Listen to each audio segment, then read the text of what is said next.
Hey friends, it's Brandy. Happy Monday and happy, oh gosh, what is this, December 19th? I have actually been home sick the past few days, and I gotta tell you, it's been a very interesting week. I have been on a personal journey, a spiritual journey the past, I would say, month. I've been diving more into my own human design and gene keys and doing that work. And I've also been exploring energy work. I found or was connected to an amazing healer. Her name is Ralda. And if you've been following me for a while, you know I also love to dance. Salsa, bachata, heels, hip hop, all of it. It's very near and dear to my heart. And Ralda is also a lover of dance and an amazing energy worker. And yeah, we've been exploring this together, and I've been going to her for some really deep, very deep energy work, energy sessions, and Reiki is her specialty. And this past week, I had a very interesting experience during a session where I had an emotional release. And for those of you not familiar with energy work and what that means or entails, you know, it's an opportunity to release energy that has been stored in your body. And everything is energy, right? Every trauma, every experience, every interaction, there is an energetic exchange. And throughout our day, we are picking up energy, we are leaving energy. One of my favorite quotes is, "You are responsible for the energy you bring into a room." And I tell you, that is more true than you realize. But during this past week session, I encountered a a memory and experience from my childhood that I didn't quite realize had left such lingering energy in my body. And she touched upon it kind of by accident, I guess you could say. Not really, because there are no accidents. But before every session, you know, she asked me, and we sit down and discuss what the intention is. What do I want to to learn, or what do I want revealed? What do I want clarity on or direction on, right? And then with that, she goes into her work with connecting to the higher beings, higher spirits. And so during my session, I had mentioned that I have been having pain in my neck for years. For as long as I can remember, actually, I've had really intense neck pain. And I've been to a number of doctors and chiropractors and body workers, and they all pretty much say the same thing, but no one has given me a solution, more of just band aids. And so during this session, she's doing her work. She's moving my energy around. She's realigning my chakras. She's doing all the things, right? And she touches upon my neck. And again, if you're not aware of like what Reiki is or how this works, you are awake, right? You're in a deeper state. Maybe like I'm not 100% sure, but maybe like in a theta state where you're not asleep, but you are awake, but you're in you're deep unconscious. And so, you know, she touched upon my neck and my body started to twitch. And I'm aware enough to ask myself during the session, like, am I doing that? Am I making my muscles twitch? Or is this naturally happening? And I'm like actively trying to control my body, my twitching, and I can't. And I realize that no, like something actually is going down. Something's actually happening that's not my doing. And the strangest thing happened. It was as if I was outside of my body watching this happen while being in my body and realizing I have no control over this. And I just burst into tears. I burst into tears. I'm howling. I'm not in pain, but I feel that there is some serious pain around what is happening. I'm crying and I can feel the tears. I feel the tears filling up in my eyes, rolling down my cheeks, into my ears, onto the pillow in my hair. And I don't feel the way a person feels when they're crying. But I know, I had this knowing that something is wrong, something is not right, something is tied to this. And this maybe lasts, I don't even know, more than 2 minutes, less than five, right? It felt like an eternity. The whole time I'm hearing Ralda, and she seems very distant, but I hear her, I feel her. I know she's holding my hand, but it's not super clear. Like, I know she's holding my hand, but I can still barely feel her. My body feels heavy, and I hear her calling me. I hear her calling my name and telling me to come back and reminding me that she's here. And I eventually do. I I ride this wave of emotion, and I'm telling myself, Brandy, just go with it. Just get through this. Just go with it. And I do. I come out, we finish the session, and kid you, like, mind you, Ralda has we've never gone into inner child work. We've never gone into my past, my history, my family, none of that, right? So she has no reason to even know that there is trauma there. But the first thing she asked me was, did something happen to you when you were 7? And specifically, she asked at the age of 7. And immediately when she asked me that, I was like, no, I don't think so. But then I realized that she mentioned the number 7, and I was immediately teleported to the day we found out that my grandmother had died. And my grandmother was this beautiful, enormous creature, this being in my life. She loved me so, so much, and I loved her, and we were thick as thieves. And she was everything. Her and my mom, the three of us, we were as tight as you could imagine. And at 7 years old, without even knowing, like having the language and knowing something was wrong, I knew something was wrong. Something was off that day. And we found out that she had been taken to the hospital. And we found out that she was going to be okay. She was fine. And my uncle and his family were there to see about her. But later on, I don't know, something shifted. And we got home. And as soon as we got home, there was a phone call. The phone rang. And it's back in the days when we had landlines. But when the phone rang and my mom answered, I knew. And I wailed out. I screamed. And I remember running through the house screaming because I knew that she was gone. And she'd had a massive heart attack and died. And I didn't know what had happened at the time. I was 7 years old. I didn't really understand death. This was the first time someone's died, as in my life.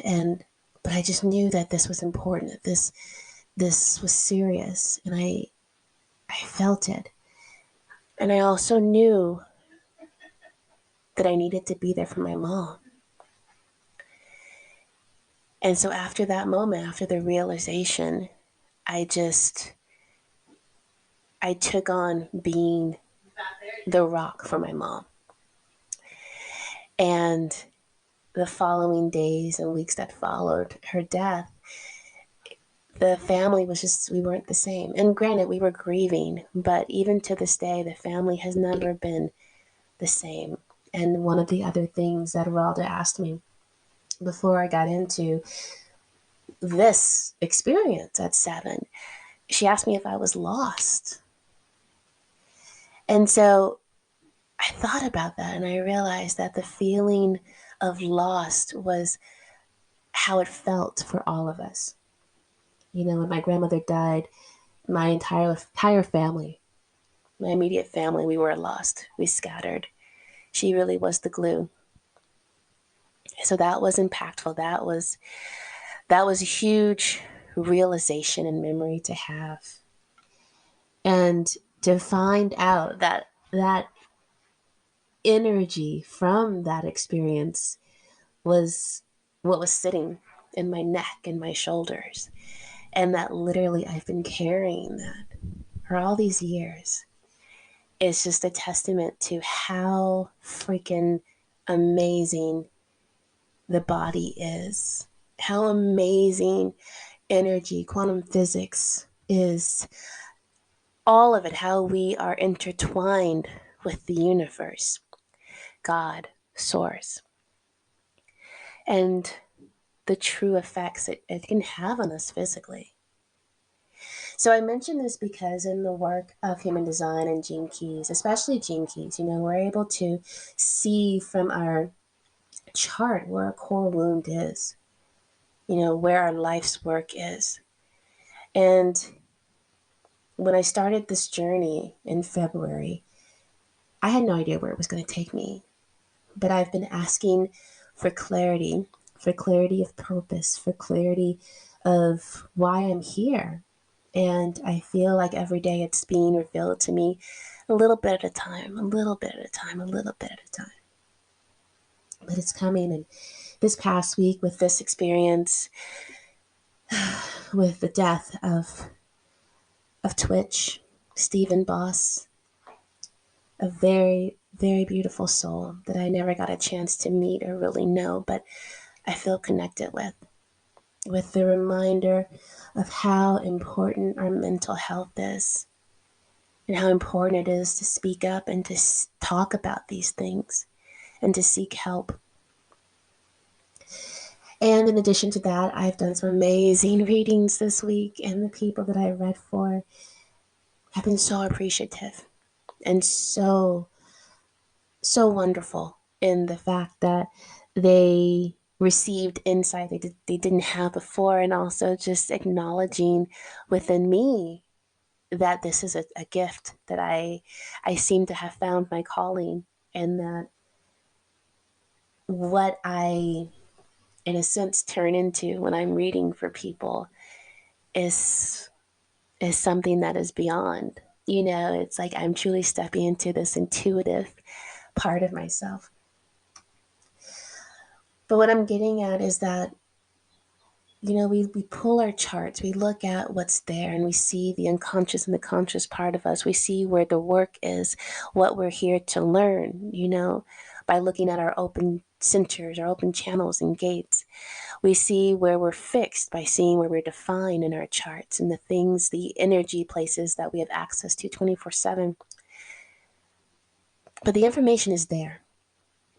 When I first pulled my gene key and I saw that my vocation and my life's work were connected in the sense where I am here to gain wisdom.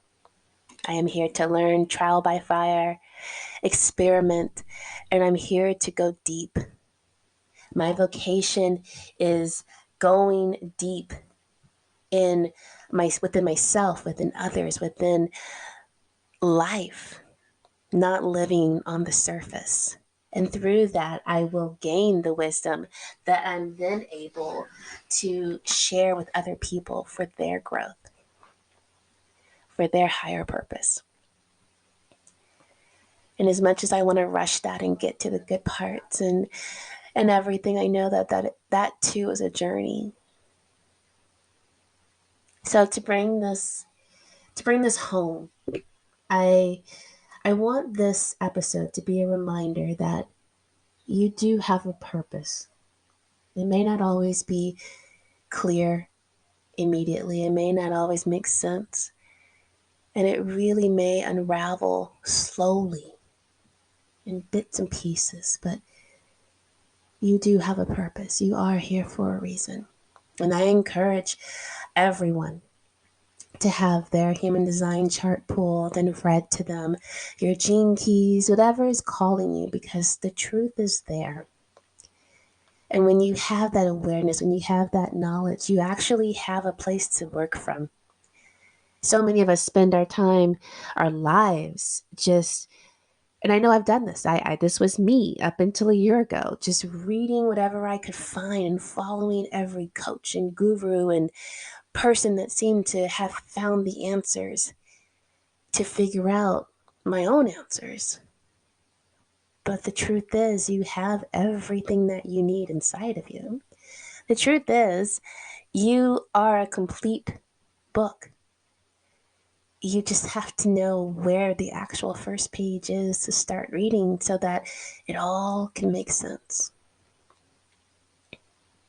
And actually, now that I think of it, it's like we are a complete book that has been scattered.